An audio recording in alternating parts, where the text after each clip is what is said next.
Hi, this is the Urban Domestic Diva, and today's been planting. And here we are tucked away near our potting bench, and I've got my handy iced Starbucks to keep me going. It's around 3 o'clock. I've been going since 9 a.m. I still got some plants to get into some pots and some dirt. So,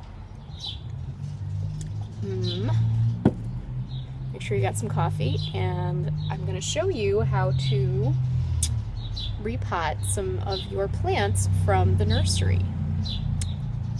Now, grab a pot. It's actually not that complicated.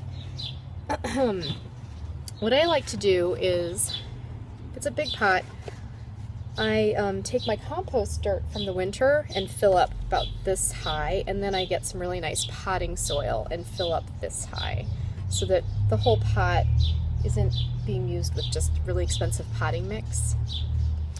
So here's the thing with the compost dirt. You can see that it's really heavy.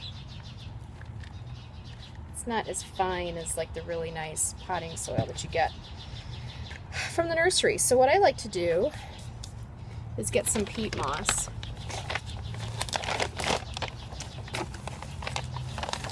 And put about a cup in or so and mix it in. This just helps the texture of this dirt, so it's not so heavy and compacted, and it'll also absorb water better. Top with potting soil. You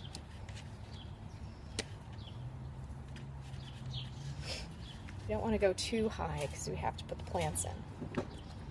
The next thing is adding some fertilizer, which I have this really great stuff called chicken poop for your garden.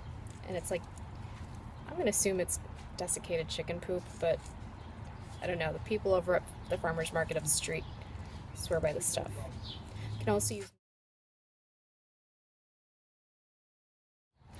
So here's the thing with plants that you buy at the nursery or the store. What I do is I kind of loosen the base a little bit,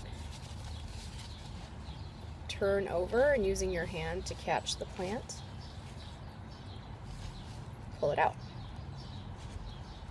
I save these for seedlings and repotting seedlings as they're getting into maturity. So I never really throw these away. You can use these for lots of things. So I'll set them aside.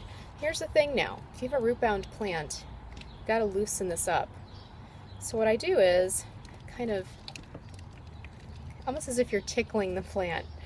The other thing you can do if it's really compacted is I gently tap it on the edge of the pot, shake some of the dirt out, and loosen up the roots. You have to loosen up that root ball. This is a really pretty Gerbera daisy. I'm going to put smack dab in the middle.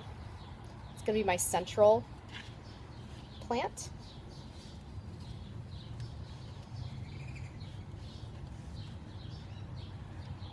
And next, I'm going to maybe accent it with marigold. These marigolds, not only are they dry because they've been in the sun all day and they obviously didn't get watered real well, but these are very root bound. So, kind of tapping it a little bit and loosening it up. Tapping, shaking the dirt off to loosen the root ball. There you go. See how it's starting to loosen up? That's what you need to do for root-bound plants. They're going to be so happy in their new home. So kind of nestle that into the dirt, topping it off. This guy's bent, so what I would do is probably trim it. And I think I want to put a little bit of white in here.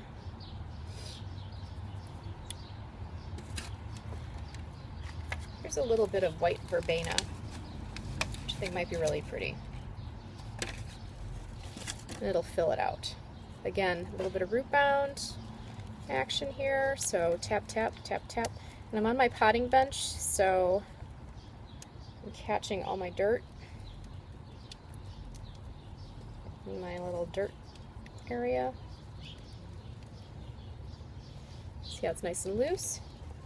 I'm going to put the verbena right here.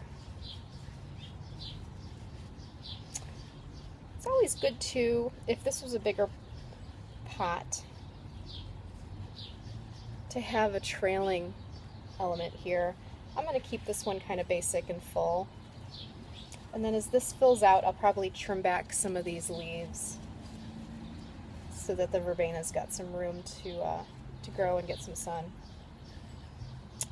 This guy needs to be trimmed, so I'll go get my shears for that. Or do I have one? I do.